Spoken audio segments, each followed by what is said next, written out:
Hello student, আজকের এই ভিডিওতে আমি তোমাদের সামনে আলোচনা করব ক্লাস 12 অর্থাৎ এবছর তোমরা যারা বোর্ড এক্সাম দিচ্ছ ওয়েস্ট বেঙ্গল আন্ডারে, তো তোমাদের যারা কস্ট ট্যাক্স সাবজেক্টটা যাদের নিয়েছো, তো আমাদের কোচিং এ একটা মক পেপার পরীক্ষা হয়েছে। 3টে মক পেপার হবে, তোমাদের আগেই বলেছি।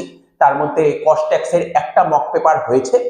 তো ওই কোশ্চেনটা যদি তোমাদের অবশ্যই দরকার থাকে, তো তোমরা দেখবে। আমি কিছুক্ষণ পরেই আমাদের ল্যাপটপ স্ক্রিনে গিয়ে দেখাবো আমাদের মক পেপারটা, ঠিক আছে।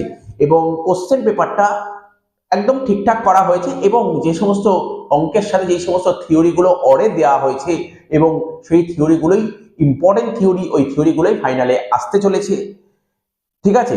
এবং আরেকটা যেটা কথা বলার ছিল, অঙ্কগুলো তোমরা অবশ্যই সুন্দর করে সলভ করবে। যদি কোনো অঙ্ক ডাউট থাকে তোমরা অবশ্যই জানাবে, আমরা তার অ্যান্সারটা করিয়ে দেওয়ার চেষ্টা করব, ঠিক আছে। অঙ্কগুলোর অ্যান্সারগুলো করিয়ে দেওয়ার চেষ্টা করব, বা আমি